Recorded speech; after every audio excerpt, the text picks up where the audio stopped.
자, 그럼 우리 명시탁 문제 살펴보도록 하겠습니다. 자, 최근에 출제 경향은 대부분 이렇게 사례식으로 만들어서 물어보고 있어요. 그럼 여러분이 문제를 푸실 때 사례를 제일 먼저 빨리 분석을 해야 되는데, 자, 어떻게 하냐면 이 문장을 그림으로 빨리 그리세요. 우리 명시탁. 자, 그러면 제가 그걸 보여주면서 할게요. 자, 보겠습니다. 신탁자 갑과 수탁자 을. 그러면 이제 신탁자가 갑이고 수탁자가 을입니다. 명시탁 그랬어요. 갑이 을에게 자금을 지원하여. 을이 매도인 병. 자, 매도인이 병입니다. 그런데 갑을사 이걸 몰랐다는 얘기는 뭐예요? 이게 바로 계약명시탁. 선인 경우죠. 자, 그럼 얼른 그립니다. 자, 이거. 자, 갑과 을이 자 해가지고 지금 뭐예요? 여기 병. 그러니까 이제 이렇게 매수 자금을 주고 이렇게 계약을 했다는 얘기네요. 자, 병은 지금 선입니다. 선이. 그럼 이 약정은 무효고요. 이 약정에 의해 이루어진 물권변도 이거 유효라고 그랬죠. 선일 때 유효. 이게 이제 유효하게 넘어가니까 소유권은 이제 수탁자가 취득한다. 우리 그랬잖아요. 얼른 이걸 빨리 그리세요. 자, 그런데 이제 을이 나중에 정과 매매계약하라고 정한테 등기를 넘겼잖아요. 자, 을이 정한테 팔아먹었습니다. 자, 그럼 이거 유효하게 넘어간다고 그랬죠? 선악 불문하고. 자, 그럼 보겠습니다. 옳은 거 그랬어요. 자, 갑을 간 명시탁 약정은 무효. 자, 약정은 무조건 뭐다? 무효. 그 다음 을명의로 격려된 등기. 이 등기는 유효. 그러니까 약정은 무효, 등기는 유효. 그러잖아요. 예. 자, 그래서 옳은 것이니까 이거 맞네요. 바로 답 나왔죠. 볼 필요 없죠. 자, 을정간의 매매계약은 유효죠. 자, 정한테 팔아먹으면. 그런데 정이 그 사실을 알았다면, 즉 악이라면 소유권 취득할 수 없다가 아니라 선악 불문하고 취득할 수 있죠? 취득할 수 있다. 정명의로 격려된 등기 효력은 유효인데 갑은 정에게 소유권 주장할 수 있냐? 야, 이건 내 거야, 돌려줘. 아니요, 대항할 수 없다고 그랬죠? 그러니까 주장할 수 없다. 을처분은 횡령죄 되나? 이제 횡령죄 다 안 된다고 그랬죠? 그 다음 수탁자는 1년이 아닌 3년. 5, 2, 3, 1. 3년이야 1억이야죠.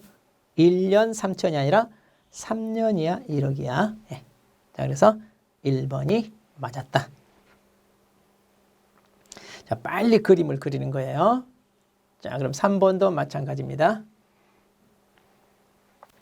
갑은 을과 을 소유 부동산 매매 계약을 체결하면서 세금을 줄이기 위해 갑병 간의 명시한 약정에 따라 병 명의로 등기를 했다. 그러니까 을이 매도인이고, 자, 갑이 부동산을 사고 싶은데 병하고 명시탁을 해서 자, 이 등기를 이렇게 해달라 그랬죠. 자, 그러면 이 둘 사람 약정은 무효. 이 등기도 무효. 물론 이 매매. 자, 이 매매 계약은 이제 유효죠. 자, 보겠습니다. 자, 옳은 거 그래서 옳은 거. 계약 명시탁이 아니라 이거 3자간이죠. 3자간. 자기가 직접 계약을 했잖아요. 자, 그러니까 이건 계약이 아니라 3자간 등기 명신탁이고요. 병명의 등기 유효가 아니라 뭐예요? 무효죠. 이 사람이 3자간이에요.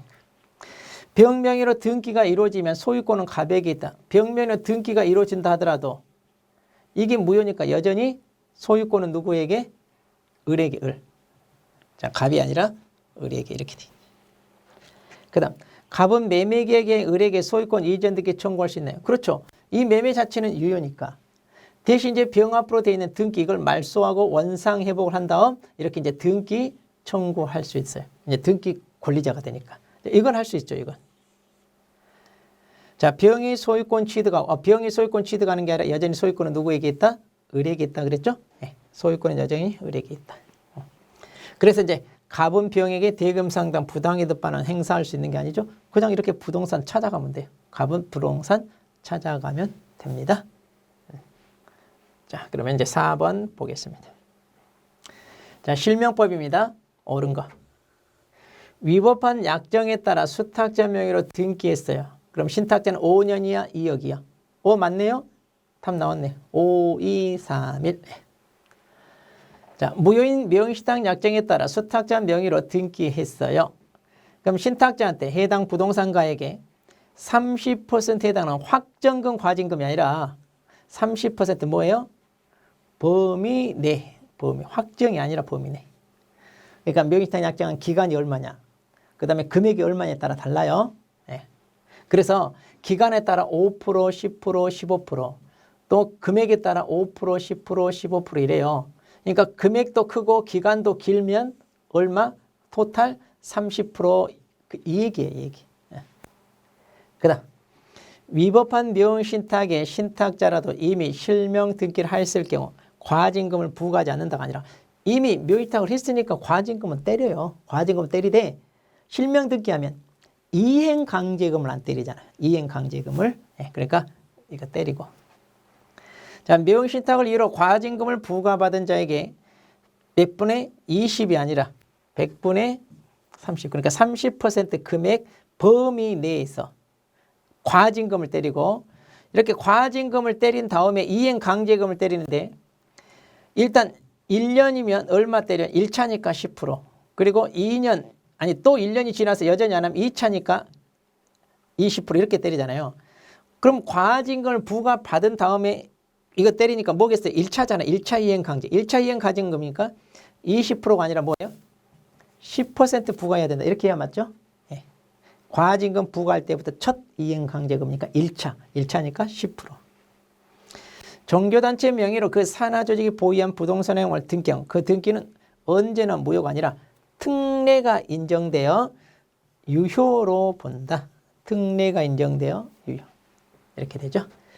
자, 그래서 답은 1번이고요.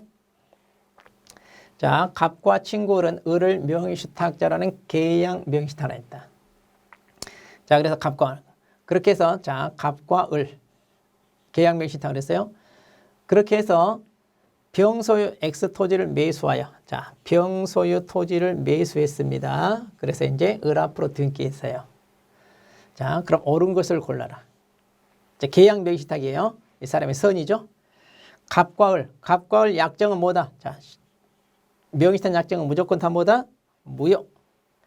갑과 을 위 약정을 병이 알지 못한 경우 선이죠. 그 약정 유효가 아니라 이 명의신탁 약정은 알든 모르든 무조건 무효죠. 무조건 무효. 자, 무조건 무효. 그 다음 갑과 을의 위 약정을 병이 알지 못한 경우 갑은 X토지 소유권. 그렇죠. 이게 이제 선이니까 이건 유효하게 넘어간다 그랬죠. 유효하게 넘어가니까 예, 을이 소유권 취득하죠. 을이. 갑이 취득하는 게 아니라 누가? 을이 취득하죠. 을이. 그 다음 갑과 을의 위 약정을 병이 알았어요. 아, 이제 악이네요. 자, 그럼 악이라면 어떻게 되느냐? 을로부터 X토지를 매수해요.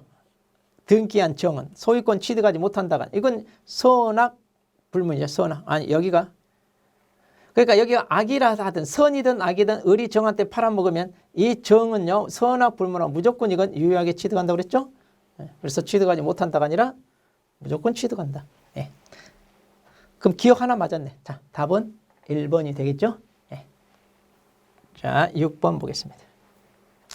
갑은 을과 을 소유 X부등 매매계약을 체결하고 친구 병과의 명의신탁 약정에 따라 을로부터 바로 병 명의로 등기했다. 자, 그러니까 을의 부동산을 자, 갑이 삽니다. 그런데 등기를 지금 누구 앞으로? 병 앞으로 해달라 이거잖아요. 그래서 이제 이렇게 자, 등기가 됐죠. 이건 계약 명의신탁이잖아요. 자, 옳은 걸 골라라. 갑과 병 간의 약정은 조세포탈, 강제집행, 면탈, 법령 해피를 목적으로 하지 않는 경우 유효다. 그런데 이것은 특례가 인정되는 거 있죠. 특례가 인정되는 거지 뭐냐? 종중외의자, 배우자, 그리고 종교단체 이것만 인정돼요. 여기 친구 사이 이런 건 특례가 아니죠. 이건 삼자간이잖아요. 삼자간. 그러니까 이것은 뭐예요? 그냥 이 약정은 다 무효죠. 특례가 인정되는 경우 아닙니다. 병이 X 부동산을 제3자에게 팔아먹었어요. 자, 정에게. 그럼 횡령죄가 성립하지 않는다. 그렇죠. 횡령죄 안 된다. 갑과 을 사이 매매계약은 유효. 자, 갑과 을 사이 매매계약은 유효입니다. 그래서 갑은 을을 상대로 등기 청구할 수 있다. 이거 그렇죠. 등기는 여전히 청구할 수 있다. 자, 이거 또 나오잖아요. 그 다음 병이 소유권을 취득한. 자, 병이 소유권 취득한. 이게 무효잖아요. 무효니까 소유권은 여전히 누구에게? 메이드인 을한테 남아있잖아요. 그래서 병이 아니라 을. 그래서 이제 갑은 병에게 뭐 부당이도 이런 거 상관없어요. 이게 무효니까 갑은 이거 말소하고 원상회복 한 다음에 이렇게 등기 청구할 수 있다고 그랬잖아요. 이렇게 부동산 찾아가면 돼요. 부당이득이 아니다 이거예요. 네. 자, 그래서 옳은 것은 뭐예요? 이거 두 개. 니은, 디귿. 네, 답이 3번이 되겠네요. 자, 그러면 7번 보겠습니다. 자, 2020년 10월 갑과 을은 갑소유 X 토지의 매매 계약을 체결했다. 그리고 을과 병은 농지법상 농지 소유자는 회피할 목적으로 명의신탁을 했어요. 자, 그러면 이거죠. 자, 갑의 소유를 토지를 을이 사서 병 앞으로 명의신탁을 했다는 얘기잖아요. 네. 자, 이렇게 계약을 해서 그래서 등기가 자, 이렇게 병 앞으로 넘어갔습니다. 그래서 이제 갑은 을의 요구에 따라 병 앞으로 등기를 해주고요. 이제 설명한 내용인데, 자, 옳은 것은 그랬어요. 그럼 이건 뭐예요, 이제 우리? 계약 명의신탁이잖아요. 아니, 그 3자간 명의신탁이죠, 3자간. 네.